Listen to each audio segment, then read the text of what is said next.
Praise the Lord. God is good. God is great. Jesus is alive and well. Ladies and gentlemen and boys and girls, call a familiar face. Call all the folks you know, from your family and relatives to your friends, your classmates, your roommates, your significant others, your spouses, and everyone else.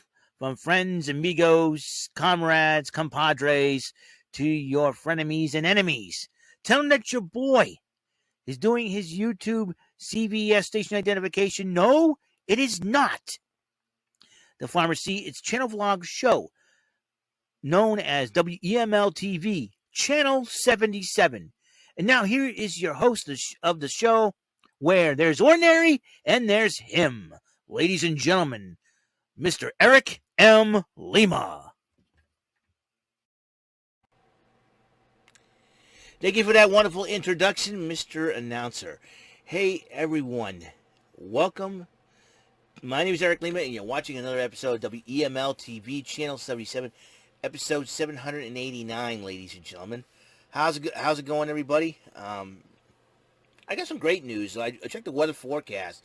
Looks like we're just going to get nothing but scattered showers during the daytime, and looks like the snow will probably come on a little bit later on in the evening. It's probably going to be coating to an inch, and most of it, according to WPRI, it's going to be grass surfaces and car tops. So I don't think we need to worry about any snow shoveling or scraping. If we have to, it would be just the next day, and that'll be a Thursday.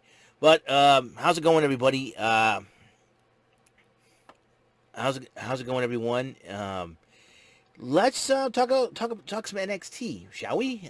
This NXT 2.0 fallout from WarGames. As you know, it kicked off.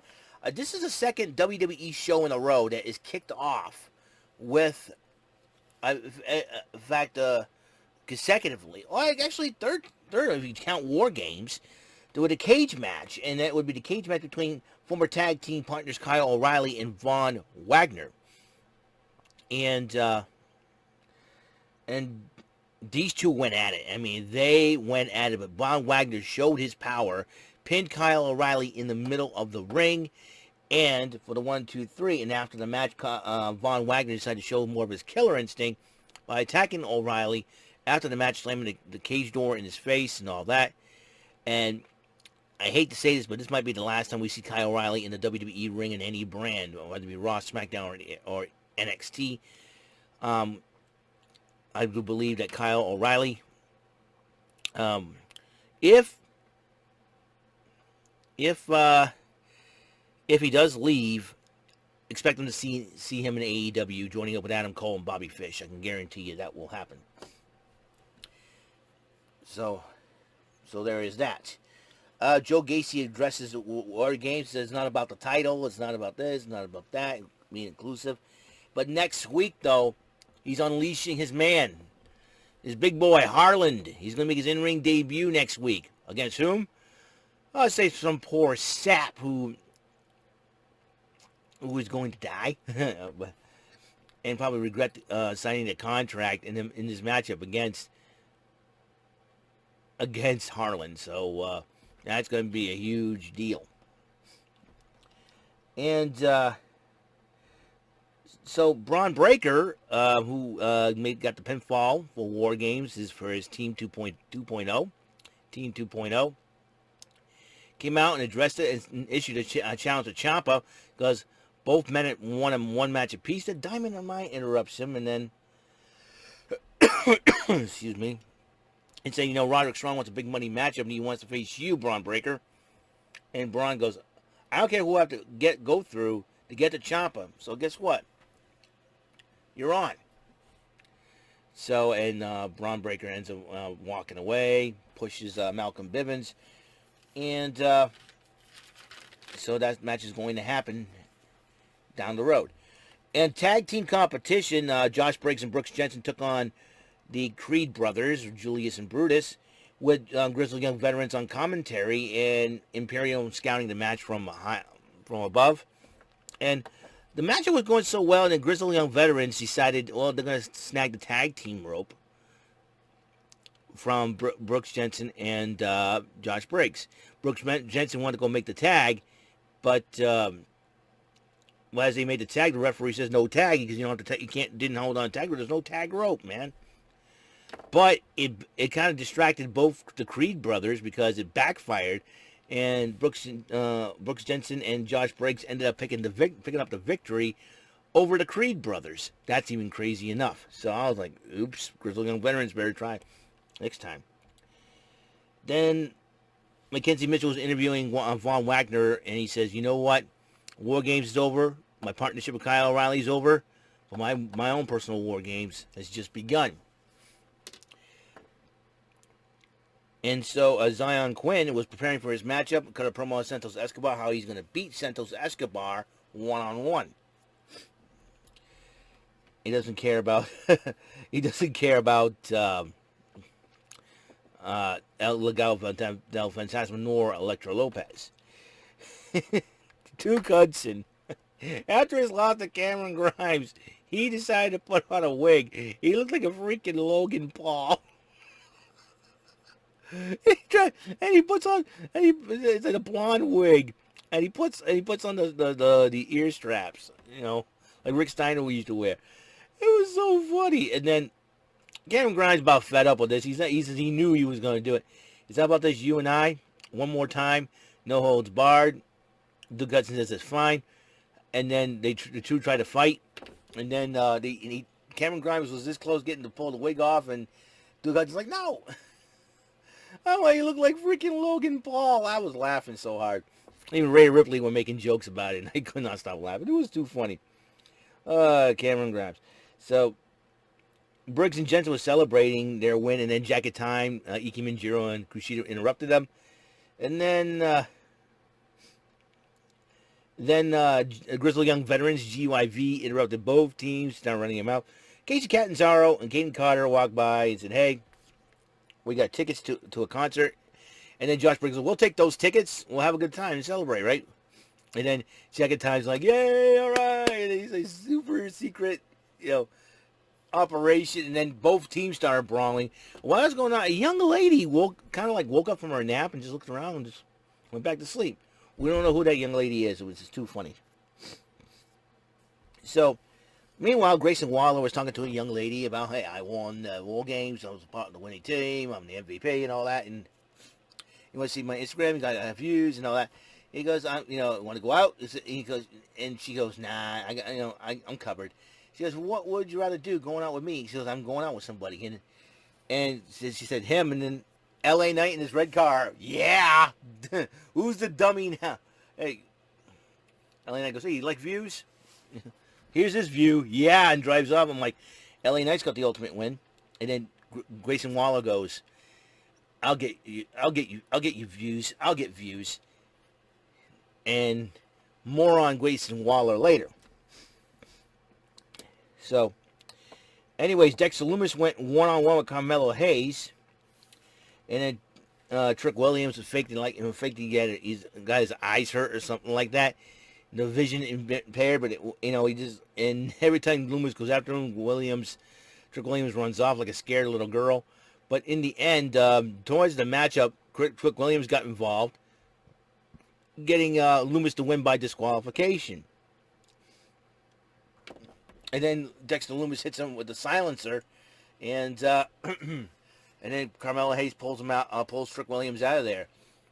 Tell you boys, you don't want to mess with Dexter Lumis.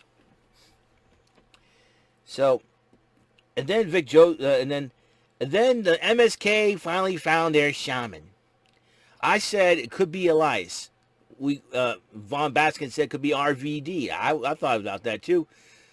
But guess who the MSK shaman is or was? Matt Riddle. I'm not fooling you. Watch it. Matt Riddle. I was shocked. I'm like, Matt Riddle? Matt Riddle? And I said, and some people say, it makes sense because they all like to smoke the weed in real life. He's like, dudes, bro. I'm like, I wonder how Randy Orton feels about this. And Randy goes, now you're a shaman? So Matt Riddle is the shaman for MSK. I'm like, oh boy, this is going to be one wild ride. But, so it's like, I wonder how Randy Orton feels about it. So Mick Joseph goes, I can't believe it. One half of the Raw Tag Team Champions of RK Bro, Riddle is the shaman for MSK. And Wade Barrett was not happy about that. And then all of a sudden here, Vic, shut up. It was Mandy Rose who cut a promo about, not winning WarGames. So we said we still have a goal. We're coming out next. And Vic stopped drooling. And then as Toxic Attraction came out for that match against Ulisa Leon and Valentina Feroz, Persia Parada, Indy Hartwell were talking, and Parada says, hey, we want to be a champion. We gotta focus on this tag match. Leave the love at home. And then Dexter Loomis comes in. She says, hi, Dexy. Great match out there. Gives him a kiss. And then Johnny Gargano comes out. Hey, we're the family. The family's back. He was really excited. Persia Parada was not very happy. And so as Mandy Rose and Toxic Attraction came out in a tag team matchup with Ulisa Leon and Valentina Feroz, Vic Joseph goes, there's one woman I drool over, and I know who that woman is. Her name is Mackenzie Mitchell. So I tweeted about that. Vic Joseph liked my tweet. Thank you, Vic Joseph. You're the man. And I meant that, too. So it was really cool. So Toxic Attraction did pick up the victory over Leon and Feroz. And he says, any woman wants a shot, come on out. And Cora Jade came out with his arm in a sling. And I don't know if EO actually fixed that arm. And then Cora Jade and decided to issue the challenge to Mandy Rose. He said no. And then Raquel Gonzalez came out with a steel chair, even up the score. And then you got Tiffany's Epiphanies 3. Tiffany Stratton promo coming soon to NXT. It's when I saw her at 205 Live. She's talking about, I'm a gymnast and my daddy trained get paid the best trainer to help me and all that. And that's why I'm going to be successful at NXT. Now she says she wants the women's championship. Mandy Rose better watch her back, man. Let me tell you. When you have your champion, you got a bullseye on your back up. Raquel Gonzalez wants a shot. Cora Jade wants a shot. Io Shirai, now Tiffany Stratton. Everybody was going to get a shot at the title. Then Mackenzie Mitchell interviewed Tony D'Angelo, talked about, Pete Dunne, or as he likes to call him, PD Poppins. And he got Pete Dunne's mouthpiece. And then Andre Chase interrupted him. Why does this Pee Wee Herman professor wannabe get the hint that you're going to get yourself beat up? So Tony D'Angelo says, you know what? You and me next week. How about that? Forget about it. Andre Chase, you're going to be sleeping with the fishes. Anyways. Then and then Cora Jade talks to Raquel Gonzalez. He says, Cora Jade says, I would like to have a shot. And Raquel Gonzalez says, hold on there. Let's just chill out. We'll talk about this later. You're hurt. Let's rest up. We'll celebrate our win. Kayla Ray comes out and hands her Cora Jade a baseball bat. You don't need it more than me. And he goes, well, what about you? What are you going to get? I got plenty of those. Don't worry about it. We haven't heard much from the lovely Io Shirai. Maybe Io Shirai deserved a well-earned rest after going crazy in the WarGames. Then then Zion Quinn went one-on-one with Santos Escobar. And during the match of Elektra Lopez, while Zion Quinn was out of it, handed him a pair of brass knucks. But Zion Quinn kind of looked like, what do you want me to do with those? And then as he was, and then the referee says, you got to get rid of those brass knucks. So he tossed the brass knucks to Joaquin Wilde, hits him with a kick. And then Santos Escobar took advantage of that, rolled him up, 1, 2, 3. Escobar won the matchup. I think Elektra Lopez is trying to make him pay, make Zion Quinn pay for turning her down. And that's what you get. Or is there more to the story? I'll tell you something, you don't want, I tell you, Elektra Lopez has got a thing for Zion Quinn. Maybe on screen, yeah. But in real life, Elektra Lopez is actually married, and Zion Quinn's been dating Haley Cameron for 5 years. They've been together. But storyline-wise, Lopez and Quinn, there's something more there. You never know. The Diamond Mine we're in the parking lot getting ready to go. And they talk about what's your thoughts on Braun Breaker. And then Malcolm Bivens says, I'll tell you what about Braun Breaker and Roderick Strong. And then Carmelo Hayes and Trick Williams interrupted them, says, I'm the A champion, blah, blah, blah. And he goes, fine, and they all exchanged words and walked away. And then Malcolm Bivens says, why do we keep getting disrespected? I don't know, Malcolm. I don't know, because your big mouth gets you into trouble a lot. Sheepish. And then Boa cut a promo on Idris Enofe for next week. He says, once I get one with these powers that I have, there's nothing going to stop me. And so that's the deal. And then Johnny Gargano, before he came out, he was with his pregnant wife, Candice LeRae, and their little baby dog, Padme, who's so cute.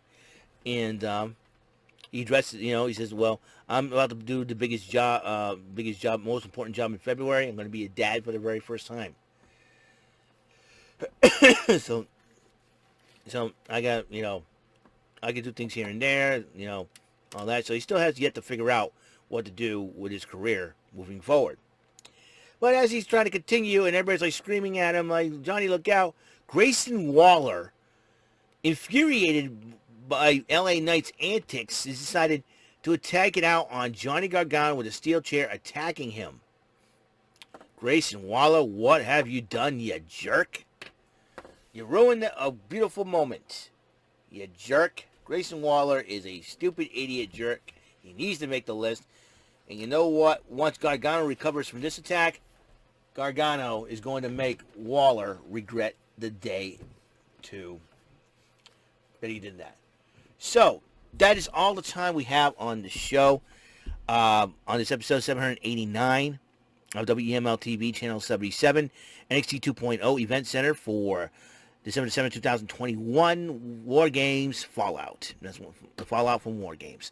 So I will see you guys later. And remember, I did the Pressure Luck episodes today, but they will be uploaded tomorrow. So, just in case I ended up staying a little late. But it looks like we're going to get a whole lot of rain here in the South Coast area. All right, so I'll see you later. In fact, the rain won't even start until the afternoon, so I'll be gone by then. So,